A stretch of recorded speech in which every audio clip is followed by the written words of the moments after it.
Ridley Scott's masterpiece didn't glide smoothly into pop culture. It crashed in, dripping with sweat, blood, and endless behind-the-scenes battles. The cast didn't just act scared, they were misled, trapped, and even hit with slime from surprises they weren't warned about. Effects broke down, tempers flared, and creative visions fought each other behind closed doors. So, let's pull open the air ducts and crawl into 20 strange facts about Alien that change science fiction forever. And don't skip the bonus fact, because one of the film's most disturbing secrets wasn't even human. Let's begin, but don't blink. Something's hiding in the shadows. 1. The chest burster scene was hidden from the cast. Ridley Scott wanted real fear, not practiced acting. So when filming the now legendary chest burster, he didn't tell the cast exactly what would happen. They knew something was about to erupt, but not how violent it would be.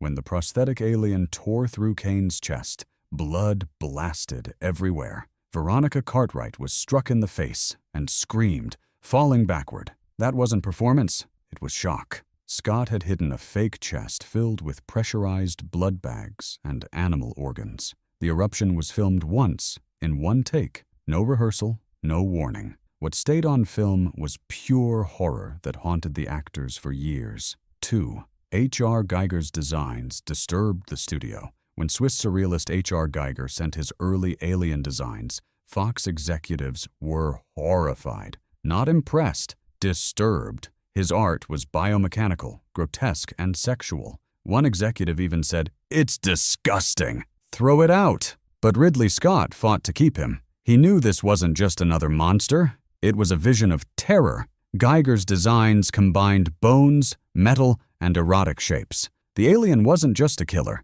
It violated, reproduced, and felt biologically possible. The studio only gave in when Scott threatened to leave. Giger built the creature himself in near darkness, shaping its head from a distorted human skull and its body from insect and sexual imagery. The result wasn't a costume. It was flesh fused with nightmare. 3. The alien was played by a 6'10" art student. Forget CGI or animatronics. The xenomorph was Bolaji Badejo, a 26-year-old Nigerian student with an unusually tall and thin frame. He stood 6 feet 10 inches, with arms and legs that looked too long for his body. Perfect for something not human. Casting agents spotted him in a London pub. He had never acted, but Scott trained him to move slow, insect-like, and predatory. The crew built a latex suit molded to his body with no zippers or seams. Badejo appeared in no other film, but his eerie figure turned the alien into one of cinema's scariest creatures.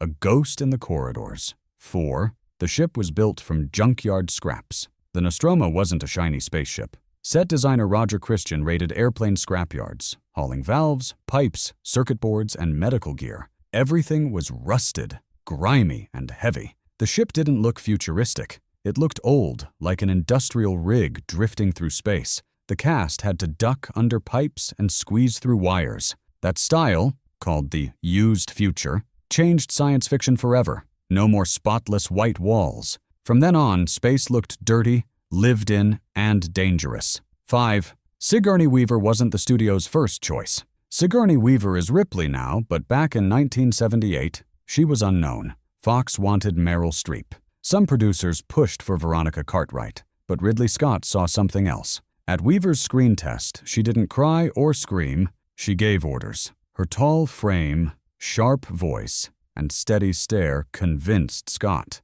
The executives hesitated until they saw the footage. Then they knew she wasn't a risk. She was the center of the movie. What audiences didn't realize was that this one performance would change science fiction heroines forever. She wasn't a victim. She was the leader. 6. The sound of the egg opening came from a condom. Creating alien sounds meant getting weird. The hiss of the egg opening wasn't computer-made. It came from Foley artist Derek Leather using a lubricated condom. He inflated it a little, rubbed it with fingers and lips, and then slowed the sound down. Other alien noises came from raw animal sources. The facehugger's crawl was made from sliding intestines, and the chest-burster's scream was a baboon's cry. Nothing was fake. Every sound came from real, twisted, organic sources. 7. The facehugger used real animal parts. The facehugger wasn't just rubber. For close-ups, the effects crew stitched in sheep kidneys, cow stomach lining, and pig throats so it pulsed like real flesh.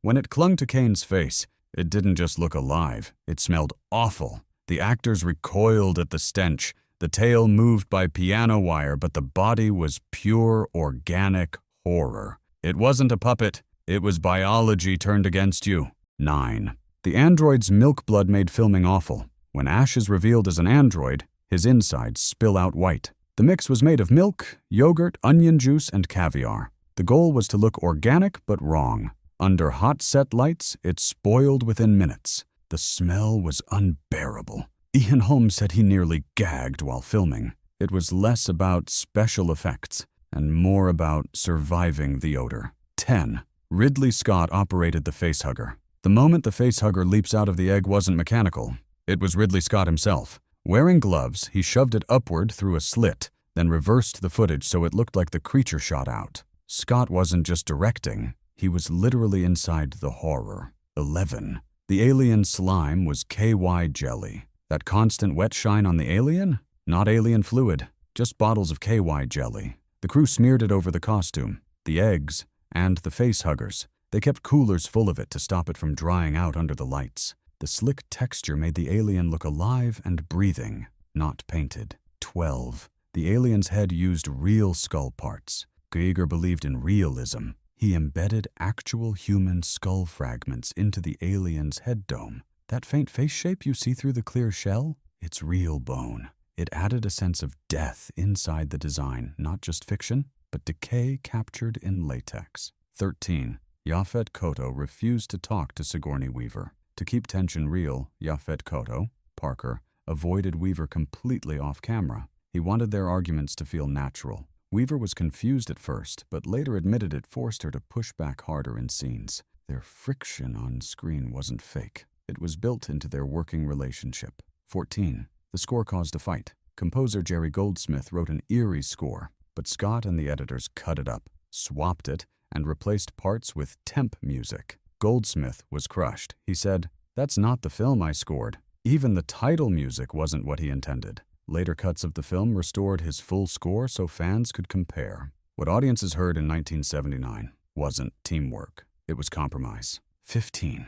Giger's workshop scared everyone. Giger's art studio at Shepperton was dimly lit, full of strange sculptures, bones, and erotic horror. The smell of latex and rubber filled the air. Sigourney Weaver said it felt like a temple to death. Tom Skerritt avoided it entirely, saying, "That guy's brain scares me." To many, it seemed less like a workshop and more like another world. 16. The alien was almost see-through. At first, Giger wanted the alien's skin to be transparent, showing organs and muscles inside. They even built a clear latex suit. But on camera, the seams showed, and the actor's body ruined the illusion. The idea was dropped, but the dome on the alien's head stayed as a reminder of the original vision. Later films like Prometheus revived the translucent look. 17. The alien doesn't appear until the 57th minute. In a movie called Alien, you'd expect the monster early. But Scott held it back until almost an hour in.